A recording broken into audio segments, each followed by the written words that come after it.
Ahora sí, vamos a iniciar la conversación con Rafael Fernández, él es filósofo y teólogo de la Universidad Antonio Ruiz de Montoya, a quien le damos la bienvenida. ¿Cómo está? Buenos días.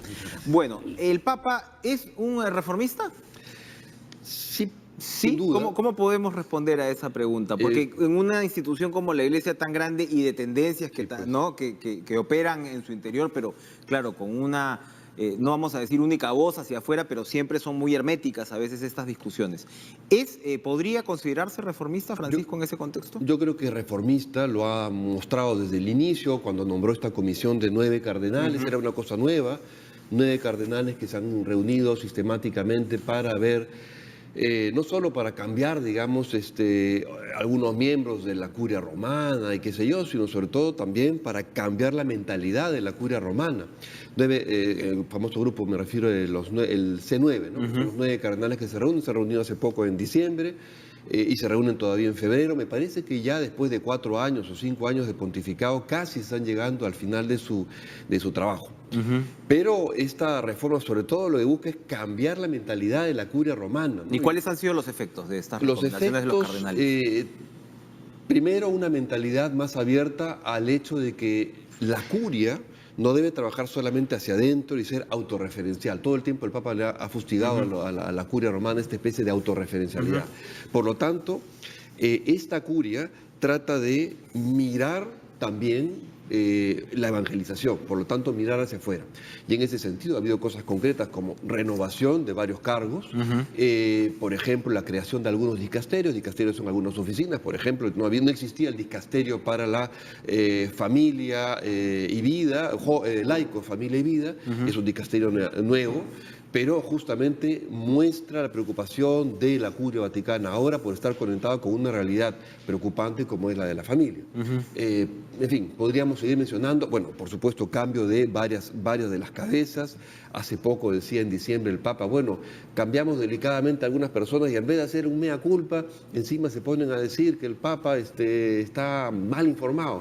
Deberían pues hacer un mea culpa, ¿no? Cuando se habla del tema de la familia, que efectivamente ha acaparado mucho la atención, ¿no?, del Papa Francisco, también se habla de lo que pueden haber sido los errores de la Iglesia para que se alejen familias de su seno. Sí. Me refiero, por ejemplo, a plantear la posibilidad de que los divorciados puedan comulgar, que es algo que despertó cierta controversia hasta ahora también en ciertos sectores conservadores del clero. ¿Va por allí esa recuperación también, o en parte va por allí esa recuperación de la familia católica? En primer lugar, ha habido 2 sínodos sobre familia, ¿no es cierto?, que prepararon después la aparición de la exhortación famosa Amoris Laetitia, que efectivamente ha tenido algunas secciones controvertidas. Yo diría entonces que para responder a su pregunta, sí va por allí, pero creo que además hay que salir de asuntos eventualmente más controvertidos, ¿no?, y ver la cancha grande, digamos. Este Papa nos invita permanentemente a mirar la cancha grande y por lo tanto a comprender las grandes preocupaciones que tiene la Iglesia con respecto a la familia, que sigue siendo pues la cédula básica para crear sociedad, para despertar en la humanidad el sentido básico de estar y saber vivir en común.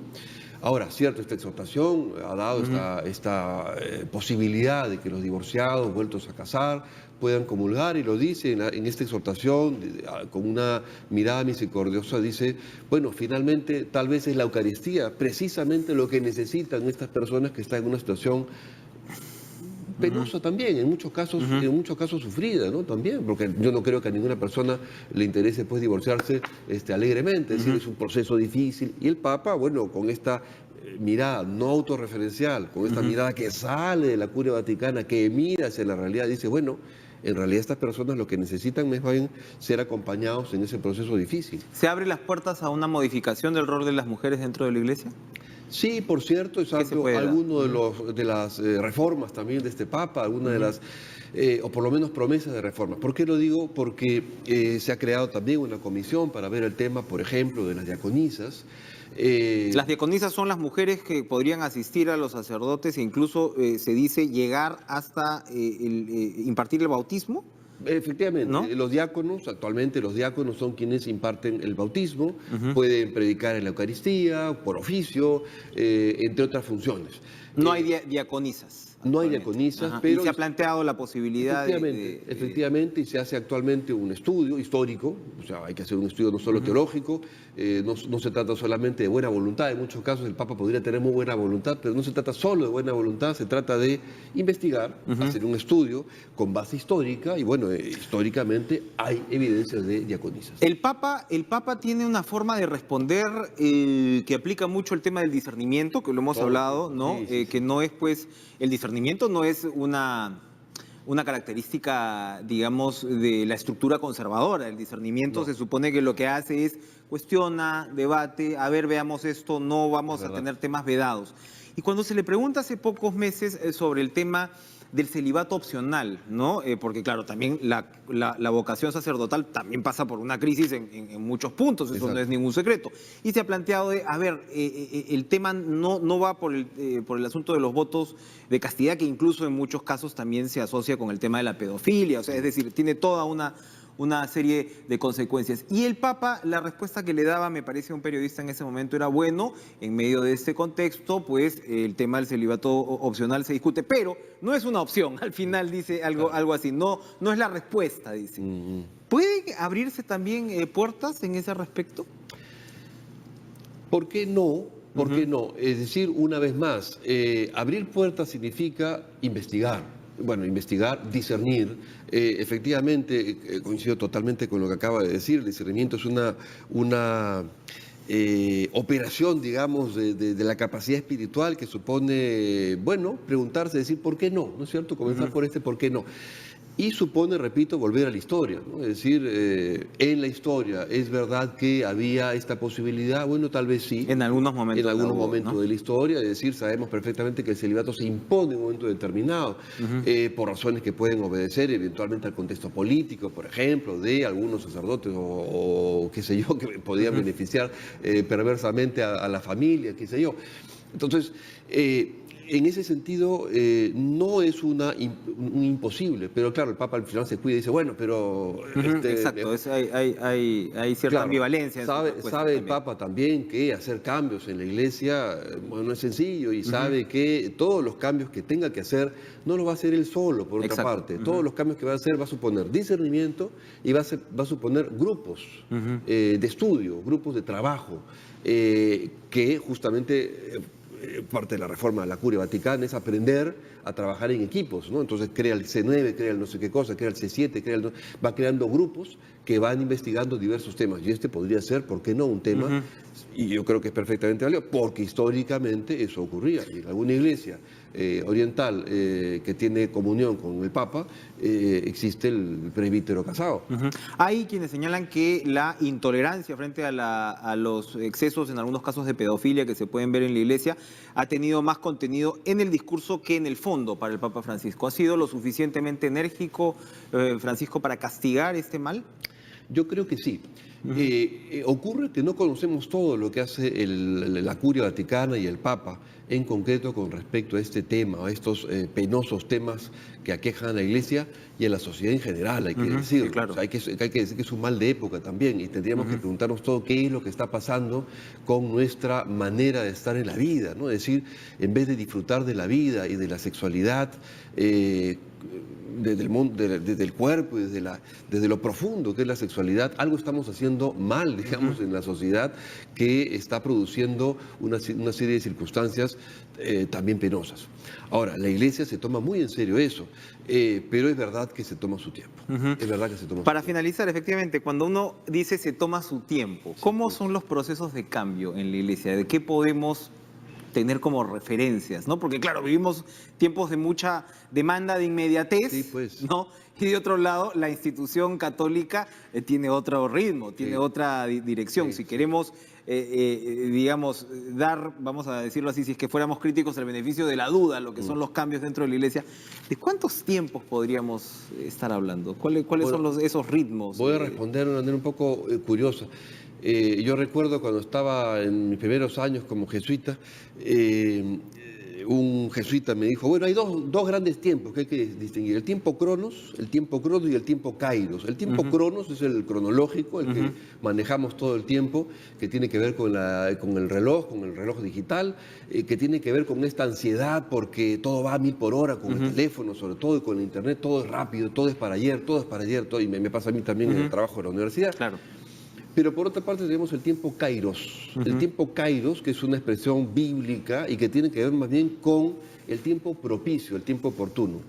Y eso supone, en muchos casos, dejar que las cosas maduren.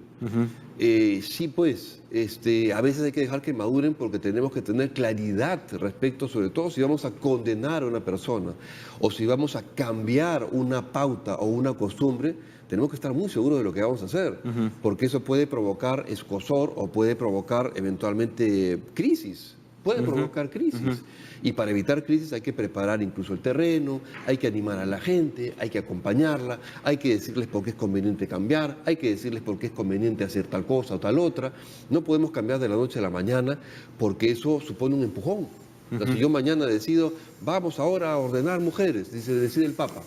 Bueno, eso supone un empellón tal que la iglesia se va a caer de bruces, ¿no es cierto?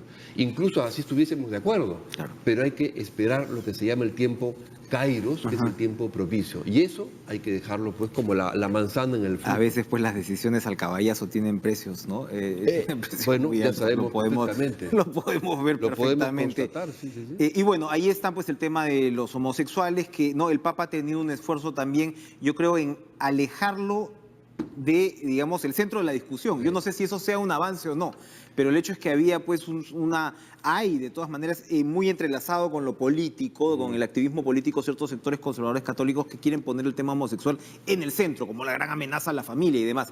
¿El Papa ha alejado ese reflector? ¿Esa es la intención de él? Yo pensaría que sí, con cierto efecto. Para empezar, yo creo que este Papa ha logrado decir, oye, tampoco hablemos todo el tiempo de sexualidad, ¿no? Es decir, había, y sobre todo en ciertos sectores conservadores, no me refiero a ninguno en particular, pero en ciertos sectores conservadores una suerte de obsesión por el tema sexual y probablemente por una suerte de mala comprensión de la dimensión sexual, y todo era sexual y todo por lo tanto era malo, como si lo sexual fuera malo, y hemos aclarado que no tiene nada que ver. Al contrario, es una dimensión de gozo y que hay que saber estar en la vida con esa dimensión.